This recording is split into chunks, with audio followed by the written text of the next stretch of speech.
নমস্কার প্রিয় বন্ধুরা, ক্রিয়াযোগে ঈশ্বর লাভ চ্যানেলে সবাইকে আবার সুস্বাগতম জানাচ্ছি। আজকের ভিডিওটি অত্যন্ত গুরুত্বপূর্ণ। আজকে জ্যোতির ধ্যান নিয়ে আলোচনা করব। তবে একটা কথা সবসময় মাথায় রাখবেন, গুরুর নির্দেশনা অনুমতি ছাড়া কোনো রকম সাধন করাই উচিত নয়, এতে হিতে বিপরীত হতে পারে। তাহলে চলুন জেনে নেই জ্যোতির ধ্যান সম্পর্কে। ধ্যানে বসে চোখ বন্ধ করে মনকে গুটিয়ে কপালের মধ্যখানে অর্থাৎ কুটস্থের মধ্যে আনতে হবে। তারপর চোখ বোঝা অবস্থায় কপালের মধ্যে এক দৃষ্টিতে তাকিয়ে থাকুন। যদি কপালের মধ্যে আলো দেখতে পান তবে শান্তভাবে এক দৃষ্টিতে ওখানে তাকিয়ে থাকতে হবে। প্রথমে অন্ধকার ভাব ফুটে উঠবে, পরে ক্রমে আলো ফুটে উঠবে, অর্থাৎ বিন্দুর মতো আলো। তারপর ধীরে ধীরে আলোটি বড় হতে থাকবে। সেই আলোর দিকে একাগ্র হলে ক্রমে এই জ্যোতি নানা রঙে খেলতে শুরু করবে। তাতে আরও একাগ্র থাকলে হঠাৎ হঠাৎ আলোর জ্যোতি চোখের সামনে ঝলসে উঠবে। আপনি ধৈর্য ধরে শান্ত দৃষ্টিতে তার মধ্যে তাকিয়ে থাকবেন।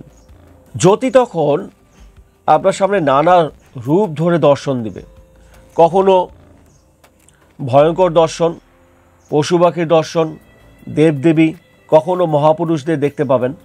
এইভাবে কিছুদিন চলতে চলতে জ্যোতি শান্ত স্নিগ্ধ রূপ আস্তে আস্তে ফুটে উঠবে এবং তার মধ্যে সোনার রঙের নানা আলপনা ও বিচিত্র অলৌকিক সব দৃশ্য দর্শন হতে থাকবে।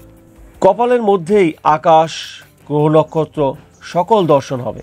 ব্ল্যাক হোল ও নক্ষত্রপুঞ্জ দর্শন হবে। ক্রমধারা কখনো লাল জ্যোতি, কখনো উজ্জ্বল তেজপূর্ণ জ্যোতি ফুটে উঠবে। তবে মনে রাখবেন, আপনি ধ্যানী, কোনো কিছুতেই আপনি আসক্তি বা উদ্বিগ্ন হবেন না। কেবল শান্তচিত্তে এই সকল জ্যোতির খেলাকে উপভোগ করবেন।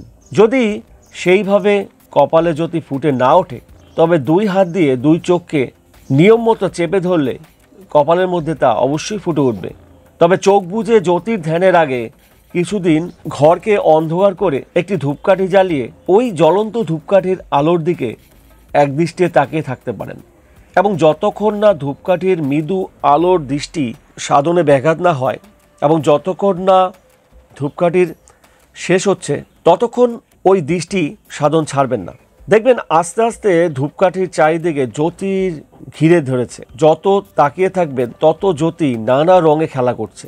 কখনো কখনো জ্যোতি আপনাকে গ্রাস করে ফেলবে। এইভাবে কিছুদিন বাইরে অভ্যাস করে তারপর চোখ বুজে কপালে অভ্যাস করলে সহজেই জ্যোতির ধ্যানে ডুবে যেতে পারবেন। এই জ্যোতির মধ্যেই জ্যোতির্বিজ্ঞান লুকিয়ে আছে, যা আস্তে আস্তে জ্ঞান নেত্রে ধরা দেবে।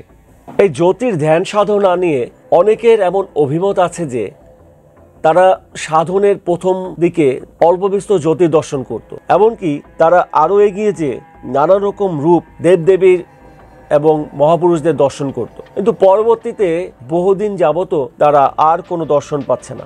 এর পেছনে কি কারণ থাকতে পারে লক্ষ্য করে দেখুন। আপনি যখন জ্যোতি দর্শন করেন, পাশাপাশি পরবর্তীতে উন্নত অবস্থায় যখন আপনি মহাপুরুষ বা দেবদেবীর দর্শন করেন, তখন আপনি নিশ্চয়ই কারো না কারো কাছে এই বিষয়ে আলোচনা করেছেন কোনো না কোনোভাবে, হয় নিজেকে জাহির করার জন্য অথবা অন্যের কথায় প্ররোচিত হয়ে ভুলবশত আপনি বলে দিয়েছেন। আর এই সাধনের বিষয়গুলো এরকম, কাউকে বলে দিলে তখন অনেক দিন যাবতই দর্শন হয় না। এই নিয়ে আপনার দুশ্চিন্তার কারণে যে দর্শন হচ্ছিল এক সময়, এখন হচ্ছে না, আর কি কখন হবে না, হবে, তবে আবার বেশ কিছুদিন বা কারো কারো কয়েক মাস, কারো কারো কয়েক বছর পর হয়। এই জন্য ধৈর্য হারলে হবে না, আপনাকে সাধন চালিয়ে যেতে হবে। অর্থাৎ জ্যোতির দর্শনটা আপনি পাচ্ছেন না, এটা আপনার ভুলের কারণে। তবে যদি এমন হয় যে আমি কাউকে কিছু বলিনি বা কোনোভাবে প্রকাশ করিনি, তারপর আমার জ্যোতি দর্শন আগে হতো এখন হয় না, এই নিয়েও দুশ্চিন্তার কারণ নেই। কারণ সবসময় জ্যোতি দর্শন সমান হয় না, সবসময় হয়ও না। কোনো দিন দেখবেন যে আপনি এমন জ্যোতি দর্শন করলেন, এমন কিছু দর্শন করলেন, সেটা দেবদেবী হতে পারে, মহাপুরুষ হতে পারে। এবং দেবদেবী মহাপুরুষদের আমরা যেভাবে যেই রূপে দেখি, আপনার এই জ্যোতির ধ্যান সাধনায় আপনি হয়তো অন্যভাবে অন্যরূপে দেখবেন, যেই রূপে ওই দেবীকে, ওই দেবতাকে বা ওই মহাপুরুষকে কেউ দেখেনি। এটাই হচ্ছে আপনার প্রকৃত দর্শন, আপনি সত্যিকারের দর্শন লাভ করছেন। তো যা বলছিলাম যে হয় দেখা যাচ্ছে যে আপনি কাউকে কোনো কিছু বলেননি বা কোথাও প্রকাশ করেননি, তারপরও আপনার দর্শন কম হচ্ছে বা হচ্ছে না, এর মানে এমন নয় যে হবে না, হবে। আপনাকে নিয়ম মতো সাধন চালিয়ে যেতে হবে। তবে যেটা শুরুতে বলেছিলাম যে উপযুক্ত গুরু অর্থাৎ আপনার সদ্গুরুর নির্দেশনা, তার দেখানো পথ ছাড়া আপনি কখনোই এই ধরনের ধ্যানগুলো করতে যাবেন না, তাহলে কিন্তু বিপদ হতে পারে। তো যাই হোক প্রিয় বন্ধুরা, জ্যোতির ধ্যান সাধনা সম্পর্কে আজকে আমরা জানলাম, এবং আপনি নিয়মিত জ্যোতির ধ্যান সাধনা করে বিভিন্ন দেবদেবী এবং মহাপুরুষদের সাথে অনায়াসেই যোগাযোগ করতে পারেন। এ সত্যিই এক বিস্ময়কর রহস্য।